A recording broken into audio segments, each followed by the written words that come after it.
Mullah Baradar, the man who commands the Taliban, is all set to take over the reins of the country. He's returned to Kandahar via Qatar, where he spent months leading the talks with the United States and then with the Afghan peace negotiators. It's now becoming clear that India and the world will have to deal with Baradar and his men. The critical question is, should Delhi wait and watch, or should it engage with a Kabul that's run by the Taliban? Mullah Baradar, the political leader of Taliban and the organization's public face, is back in Afghanistan. He's most likely to be the next president. With the takeover complete, the big question for the world and India is, should it engage with the Taliban? At one of the first press conferences after the fall of Afghanistan, Taliban spokesperson made all the right noises. The Taliban even said that Kashmir is a bilateral issue between India and Pakistan. Foreign Minister Jaishankar is in New York and has already met the UN chief to discuss the Afghan situation. He also discussed the latest developments in Afghanistan with US Secretary of State Antony Blinken. Back in India, Prime Minister Modi reviewed the rapidly evolving Afghan situation with the Cabinet Committee on Security. India's experience with Taliban in the past was not positive, to say the least. Taliban gave free run to a host of anti-Indian terrorist organizations within Afghanistan, most notably Jaish-e-Mohammed and Lashkar-e-Taiba. In 1999, the Taliban government allowed the hijackers of Indian Airlines flight from Kathmandu to escape. Taliban permitted Masood Azhar to travel to Pakistan, where he founded JEM, an organization responsible for a spate of high-profile terror attacks across India. So what options does India have now? It can stick to its principle of backing only a democratically elected government in Kabul and provide political and humanitarian support while it lasts. The other option is to accelerate contacts with the Taliban. However, this is unlikely to give India much leverage. India can either follow the international trend, going with the heavyweight countries, or wait and watch.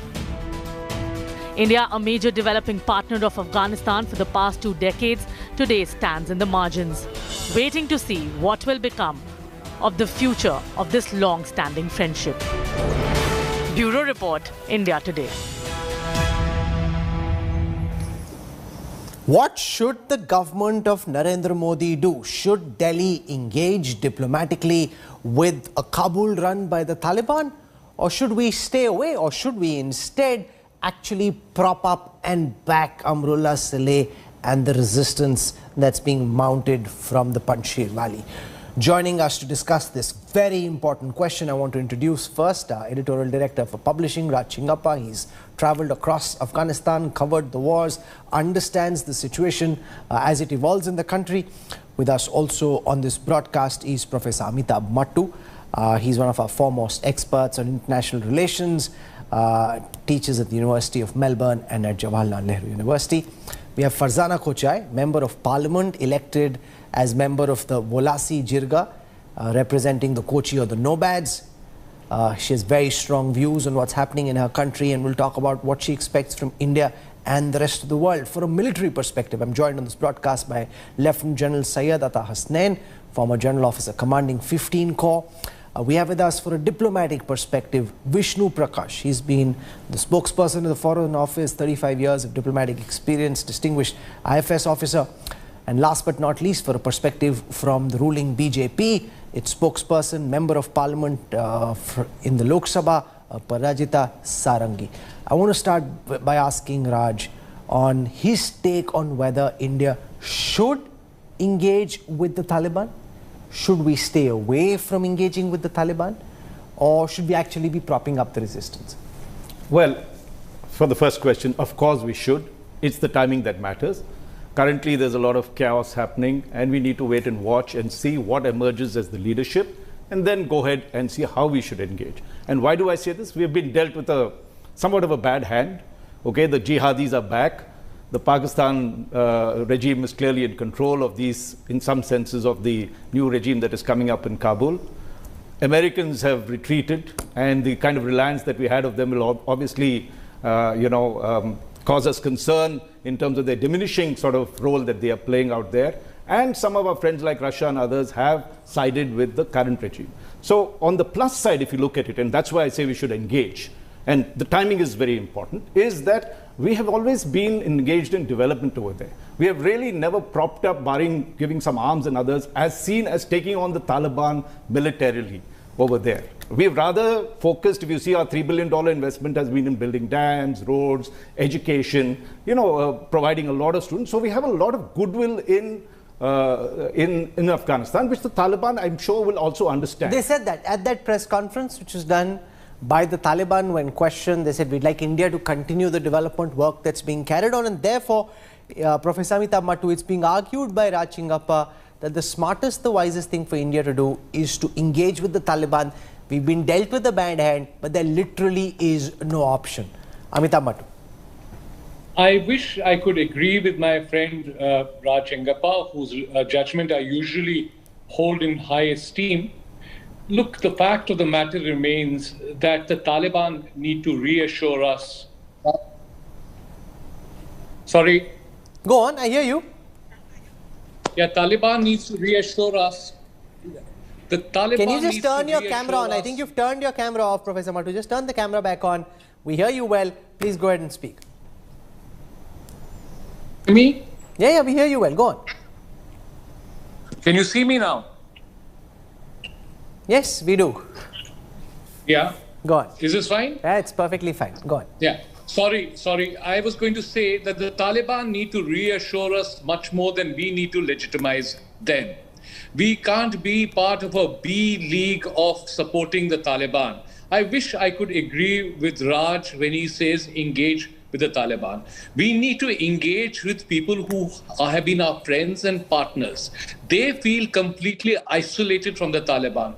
Who are we to decide what the future of Afghanistan is? But what we can decide is if that there is a dark regime which is represented by the most medieval antediluvian forces, that we stay away from them. Instead, invest in the people of Afghanistan, invest in what used to be the Northern Alliance or Amrullah Saleh and others. Remember, but that's a very dangerous strategy, Professor Mattu. What you're advocating is a very dangerous strategy. The fact is the Taliban is now entrenched in power.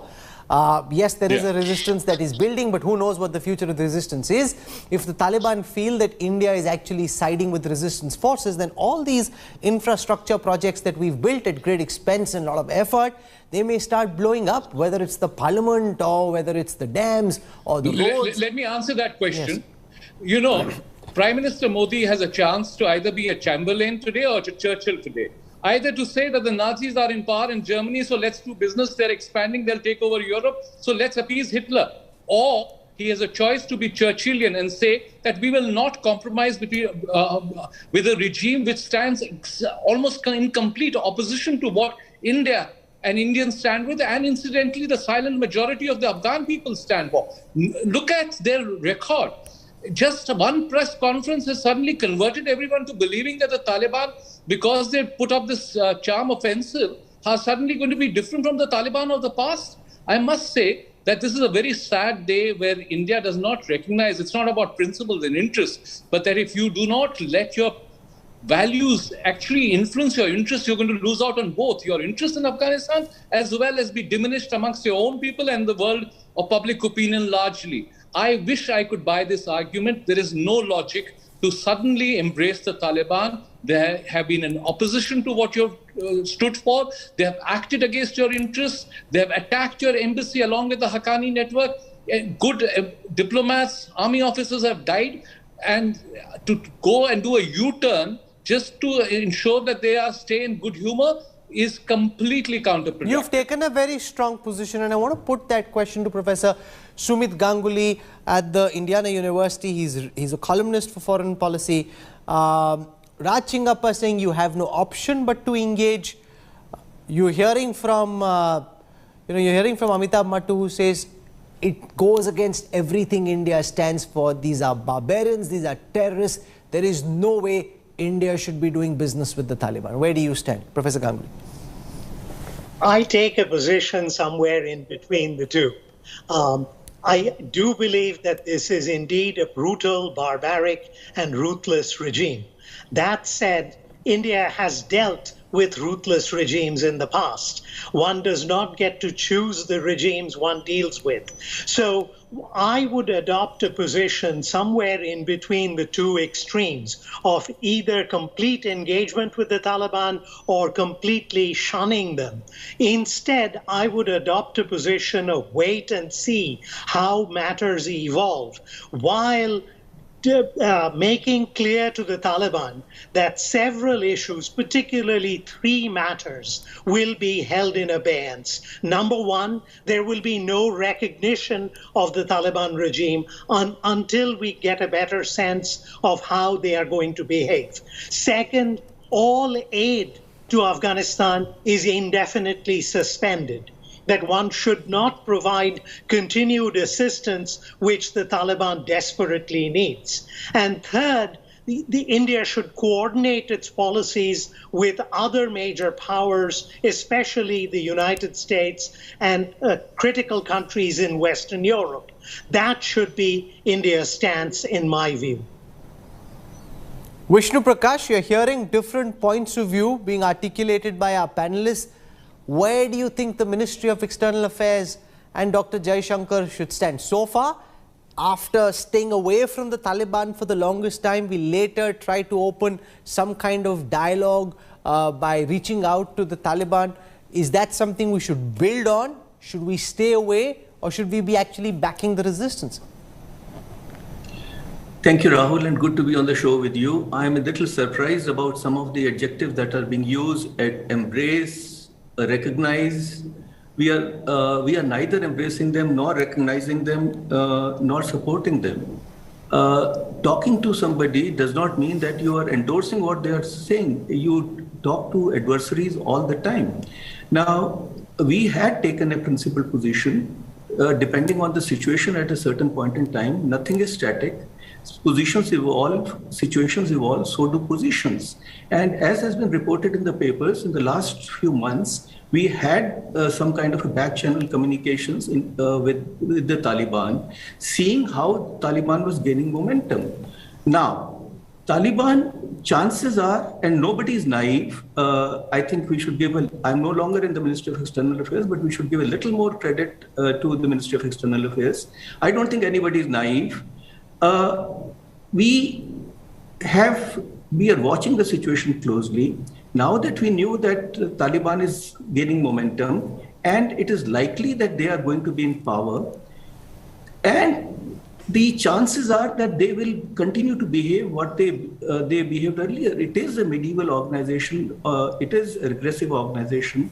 In the areas that are under their occupation, before they reached Kabul, they went door to door, searching for people who were collaborating, as they called it, with the government. I'm told that in Kandahar, there are people who have been shot and bodies are lying around. In some places, women are being molested. So indications are not very positive. But the Doha group of Taliban, and by the way, Taliban is not monolithic. There are different factions. It's not a group organization. It's a movement. They are making some noises. Why should we rule in or rule out anything? We have a healthy amount of skepticism, but let us wait and watch.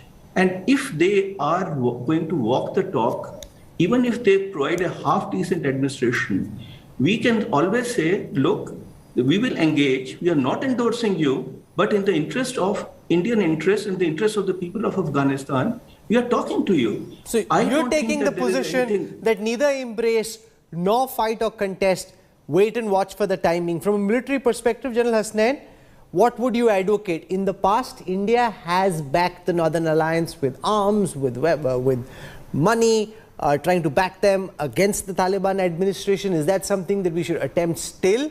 Should we stay away, wait and watch? What would be your prescription? See, Rahul, first of all, pleasure being on your show. But it's obvious that military diplomacy on its own is no diplomacy. You can't have a military strategy playing out out of context, out of sync with the political diplomacy which has to be played. So everything is here part of the context of political diplomacy which is about to be played. I don't like this terminology of wait and watch. Everyone seems to be using this term. I think a better terminology is analyze and calibrate. We will calibrate our policy completely. I think we've got the talent with us. We've got great diplomatic talent with us. People with great experience who were predicting the right things, and we were not believing most of them. I think we need to immediately set up a group which needs to be on constant watch, which needs to be constantly in touch, and that is why I continue to endorse a back-channel dialogue, no decision making until something much more solid is available to us, and the set of parameters, the social aspects, treatment of women, no reprisals, what is their policy on education, drugs and narcotics, terror networks. I mean, there's a whole thing, that list of things that we can look at. As very correctly said, the Taliban is not a monolith. There will be avenues open in the near future. We are only on the fourth day of the chaos which is happening in Kabul. There is no chance that anyone can take a decision now. No nation in the world has taken a decision till now. So I don't think we are in a position to do that either. Our direction of understanding and analysis must be correct. And I have a lot of faith on our diplomatic corps. Parajita Sarangi, has the government taken a position? We've had some back-channel talks. We know that National Security Advisor Ajit Doval himself and Foreign Affairs Minister Jaishankar were in touch trying to evacuate Indians, but that's just not a tactical mission to get the Indians who are stranded in Kabul back home. At a government level, what's the thinking within the BJP at this time? Do you advocate reaching out to the Taliban, building on what we did in Doha, or do you think it's best to just stay away and watch? At the outset, I thank you, Rahul, for initiating our discussion on an issue of very high relevance. I'm reminded of the saying from the Bible, Lord, I do not want to see the distant scene. One step is enough for me. And that one step at this juncture for the government of India is to ensure the safety and security of the people in Afghanistan. And you have rightly mentioned that we are all on the job. We have been able to evacuate the embassy officials. By afternoon yesterday, all have come back to India. And today also, many have come. All the Indian nationals in Afghanistan have to be brought to India with safety and security measures. And as far as the Afghan nationals are concerned, those who are keen to come to India, I think we are all there with the e-emergency visa for them. So I think this was our first step. But as far as your question is concerned, what next is concerned, as you mentioned, the Cabinet Committee on Security has met today under the chairmanship of our Honorable Prime Minister. They would be looking at various pros and cons. They would be evaluating the situation. And you are aware of the fact that Mr.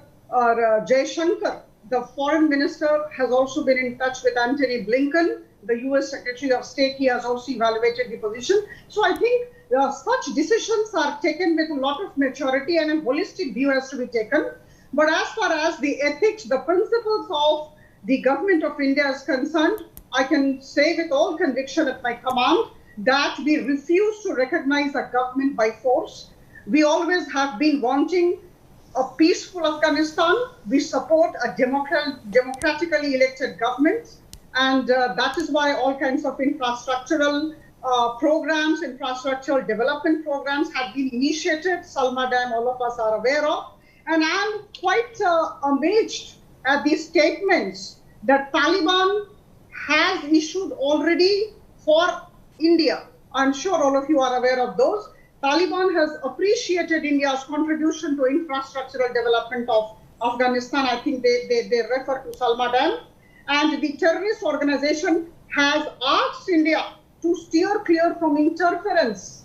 I wanted this to be brought to your knowledge. See, as far as our ethics is concerned, I reiterate, there is no question of supporting Taliban or standing by them. I think it is too early to say that we would be opening any kind of dialogue with Taliban. We should wait and watch. If you ask for my personal opinion, we should wait and watch. And as I said, government or governance is a very serious matter. Okay. Decisions are not taken in a huff, so sure. we are evaluating. So now the one other question for India to consider is Taliban a done deal? Are they here to stay? Or can the resistance force that's being built in Panjshir actually have a chance? And then does it make sense for countries like India, the United States and others in the Western Bloc to back what's happening in Panjshir? Panjshir, the city of the Five Lions, is the only area in Afghanistan right now that is not under the Taliban's control. It is here that former Vice President Amrullah Saleh, who now calls himself President since the President is gone, is calling upon the world to join the resistance movement. Saleh even met Northern Alliance's slain leader Ahmad Shah Massoud's son to strengthen his call for an anti-Taliban front. Can the Northern Alliance, which played a huge role in ending the Taliban rule in 2001, come together to lead a resistance movement which can actually take on and possibly vanquish the Taliban?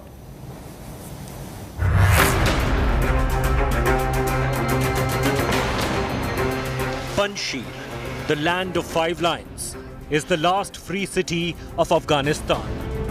It's from here that Vice President Amrullah Saleh has given a call for resistance.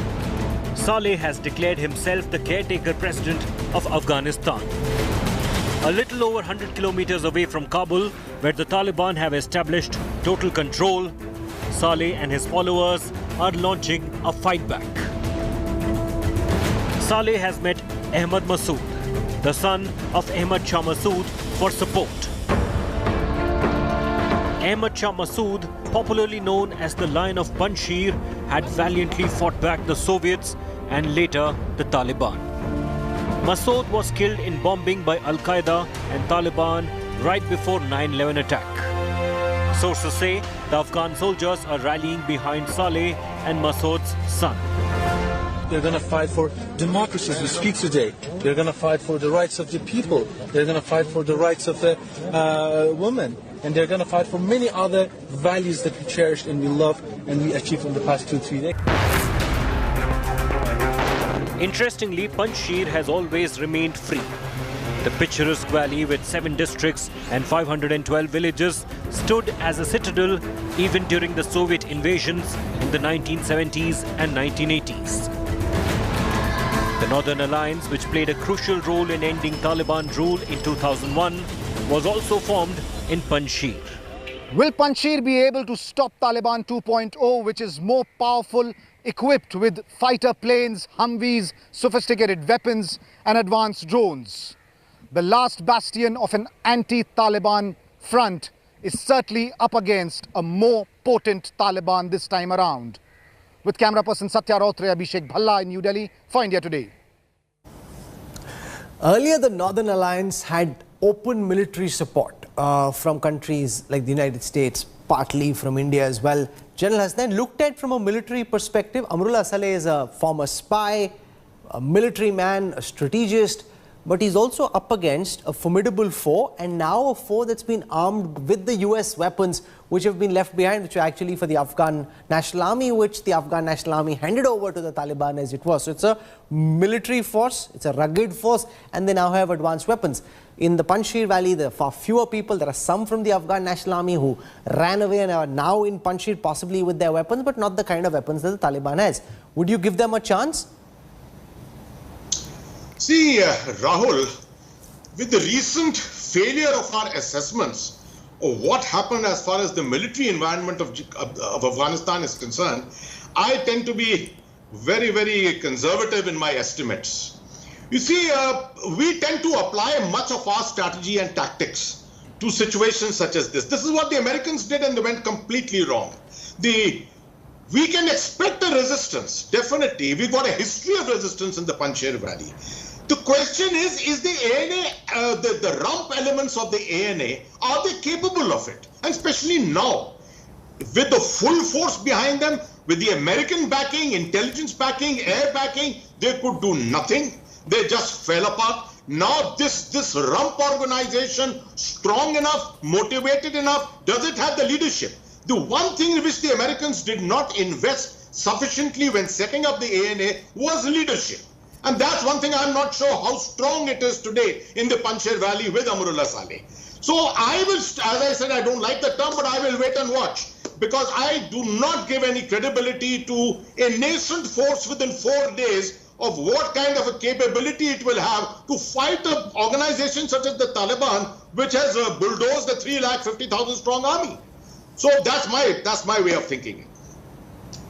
Chingappa, your view not being agreed upon by the other panelists, they're saying either wait and watch or stay away completely. Your suggestion or advocacy for a more open approach with the Taliban not finding favor with our panel? Well, I have to clarify, right? I said that we should engage. I didn't say we should start, immediate embassy relations and everything else, right? The idea is that once we understand where the leadership lies, then you start working on what are the advantages and what do you want out of this particular thing. We know that that is a reality now, right? Taliban has taken control, the world has seen it. How do you deal with it? And the General Saab was talking about Panjshir Valley. I was with the Northern Alliance in 2001 when they put up the resistance that finally, with America backed and everybody else backed, and India of course was there, which finally saw the fall of the Taliban in 2001. The situation 20 years later is vastly different. While we do need to keep this particular card of a resistance available, our first option is, apart from what the BJP spokesperson said, which is humanitarian and get our people out, plus there are a lot of Afghan students that want to come in, that keeping an emergency consulate there is all good and needs to be done. What is our key concerns? One, will Taliban start interfering in Kashmir again? Will they take, will Pakistan leverage them to do that? So let's examine that. That's our biggest threat at the moment. What's your sense? My sense is this. Look, firstly, they need to consolidate in Afghanistan. They haven't yet proven that they can govern Afghanistan. So that's going to be their primary focus. Second, China, America, Russia, they're all concerned about terrorism and Islamic terrorism. If they go back to their bad old ways, they are going to get, not just from USA, but even China, which has Uyghurs and which has a soft underbelly there, they're also deeply concerned about it. So they will have to proceed with great deal of care on this matter. Our thing is to see, okay, can we engage them in a manner after we've taken care of all the concerns that have been mentioned there? How do we engage them on what areas that we do? We have clearly have goodwill on terms of development. We have never directly gone and fought against the Taliban on any of these fronts. So there is that residual thing. Taliban also needs us on various things because as a counterpoise, maybe we think that the Pakistan relation is very strong with Taliban. But how do we know? As one of our panelists was mentioning, that there is a divide. It's not a monolithic organization like that. So which are these factions that we can engage with and see what we can do? And start, Pakistan has an ace. How much can we reduce that in terms of the power that they have so that there's a counterpoise that we can have? It's, of course, okay. So Amitabh, but to counter what you'd said, the point that can be made is staying away or taking a moralistic principle stand against the Taliban would be foolhardiness because they are here to stay. They're a reality. They're in our neighborhood. We're not sitting far away in the United States, in Washington, D.C. To be hectoring from there.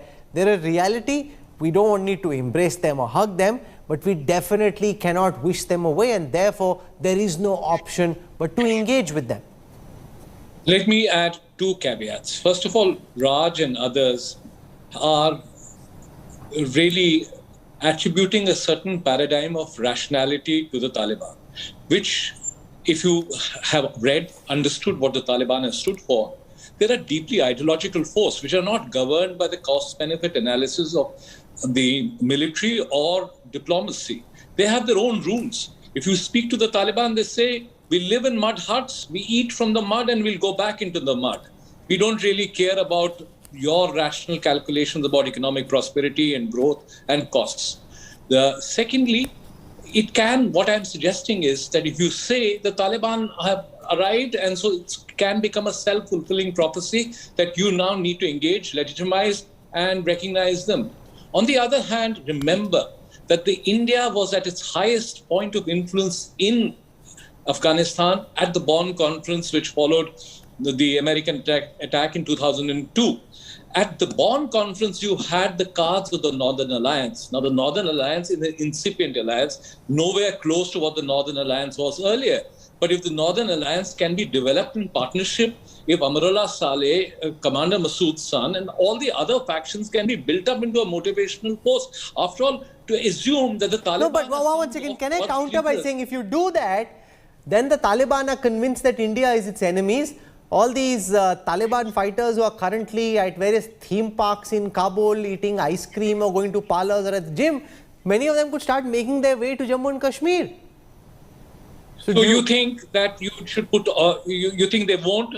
You don't think that they will in any case think that this is a part of a larger jihad? You think that this is ice cream in the streets of Kabul or carpets or kahwa in the streets of Chicken Street in Kabul are going to convince them that they've just fought to win power in Kabul? Take a break. I mean, the Taliban, if you understood the Taliban and if you understood the indoctrination of the Taliban that's happened, they are not going to restrict themselves no matter what you assume. As I said, you're assuming that this is some kind of disciplined military organized force. They're not. They're driven by an ideology. And that's where the fundamental error of judgment is going to be. Sumit Ganguly, respond to the very important argument that Amitabh Mattu is making, that don't view the Taliban from a lens of rationality. It's a deeply ideological force. They're not going to sit around, they're walking around the parks or eating ice cream or in the gym today. But at some point in time, once Kabul is well entrenched in their power, they will start heading, and Jammu and Kashmir, the Kashmir Valley is the next place where they could be going. They're no doubt an ideological organization, and they're not going to change their stripes overnight. To that extent, I completely agree with Amitav. That said, there are certain practical realities of governing that the Taliban will be faced with. They will still need to clean the sewers. They will still need to run electricity in Kabul. They will still need to have a semblance of governance. They will quickly discover that the coffers of Afghanistan are empty or about to be emptied fairly soon, because all foreign assistance is now at an end. Bear in mind that the United States was essentially paying for the entire budget of the country. That is going to disappear overnight. Consequently, the Taliban will have to respond to this fundamental reality and will have to make certain concessions to the rest of the world if they hope to get any form of developmental assistance, whether from India or elsewhere. So even ideologues have to eat, even ideologues have to clean sewers, and consequently the practicalities of governance should induce some small element of rationality on the part of the Taliban. But that didn't happen the last time. What you're saying is correct, but the Taliban have been in power. Afghanistan has changed in the last 2 decades, but even when they were in power the last time, what you're calling the practicalities of governance didn't seem to bother them very much. Vishnu Prakash, now there's a difference that over the last 2 decades, the people of Afghanistan have seen more freedom, they've had greater exposure to the Western world, and therefore it will not be as easy for the Taliban to subjugate women as it was earlier, because these women will push back, and we've seen some protests happening publicly as well. The other argument made by Sumit Ganguly is that it cannot be the same Taliban as earlier, because there will be constraints. No matter what their ideology, they still need to eat. What do you think is more likely, Vishnu Prakash?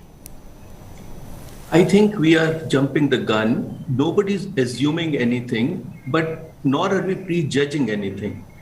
It is not that people do not change. I am again and again saying we do not believe the Taliban, but doesn't mean that people do not change. Although it's not a perfect parallel, but there was Yasser Arafat, who was a dreaded terrorist, and he became the leader of Palestine, and he was actually a ruler.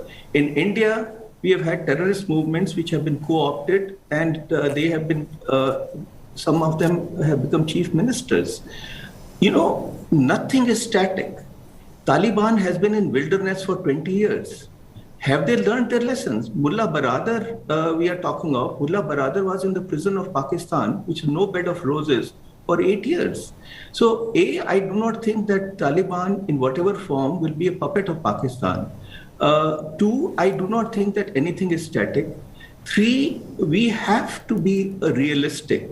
We cannot be emotional, we cannot be naive, and we have to take things as they come. I would again say that, there is time to act, there is time to observe, there is time to speak, and there's time to be silent. This is the time to observe, take considered decisions and act. Parajate Sarangi, what impression has the government picked up so far? Do you think in the interactions that you've had through government channels that this is a change, reform Taliban, a Taliban 2.0, which is not the barbaric self because they are now more aware of the practicalities of governance? Or is the sense in the BJP that no, this moderate face is just a facade till they're able to entrench themselves in power fully? Absolutely. Whatever we see is a facade. There is nothing like Taliban 2.0. You know, all these sites, the Taliban going to ice cream parlors, gyms, and playing in the parks are misleading. I think it would be height of ignorance and extreme innocence to say that these people have changed. They are here with a dangerous agenda. And we have to accept the fact that they have friends in Pakistan, United Arab Emirates, China, Saudi Arabia, and Russia. So I think we should look at all these things very carefully, take everything with a pinch of salt. We are extremely careful and we are evaluating the situation. There is absolutely no question of supporting Taliban. There is nothing called Taliban 2.0. And let me tell you, my dear friends, the very action of Taliban on the first day is disturbing. They have released 2,300 prisoners from different jails. And you know who are these prisoners? They are from Al-Qaeda and ISIS. So what does it indicate? I think they have a dangerous agenda and we should not actually forget that and tread very carefully and take very mature decisions. You know, there's been a lot of conversation on this show about ice creams and theme parks. In case you're wondering what's going on, I just want to show you this report because after taking Kabul, the Taliban seem to be having a field day in the city. From exercising in the presidential gym to playing volleyball in the park to enjoying ice cream in parlors. It's all fun and games for the militia right now. But how soon will the real face of the Taliban be revealed?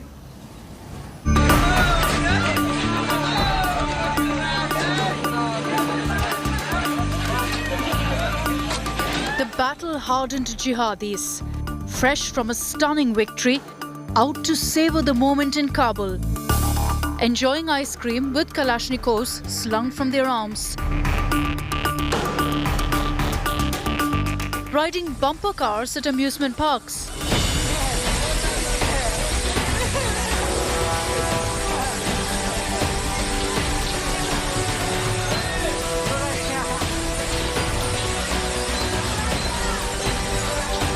Playing volleyball. Then turning to swings.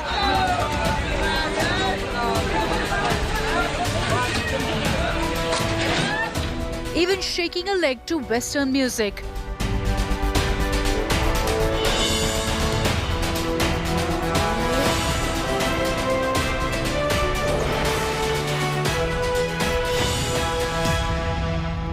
It's Taliban's day out in Kabul.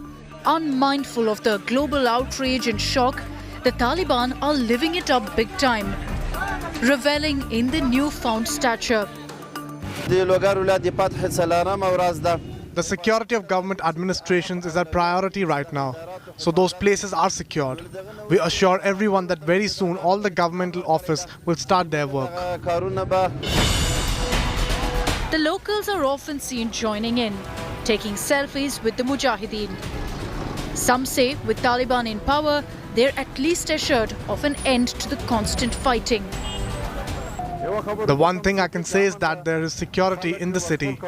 People are going about their daily business easily and happily. Before, we are not sure whether we could make a life at home or not. I think when everything is controlled by one side, it is better, and I'm very happy. Earlier, the world witnessed the invading militia inside the fallen presidential palace, exercising in the president's gym with the fitness equipment and weights. Some jihadis were also seen training on CrossFits. While others lazily sprawled on the elaborate and ornate sofas with automatic weapons and rocket launchers in hand. Images which showed the outside world the changed ground reality and rule of the game in Afghanistan. Bureau Report, India Today.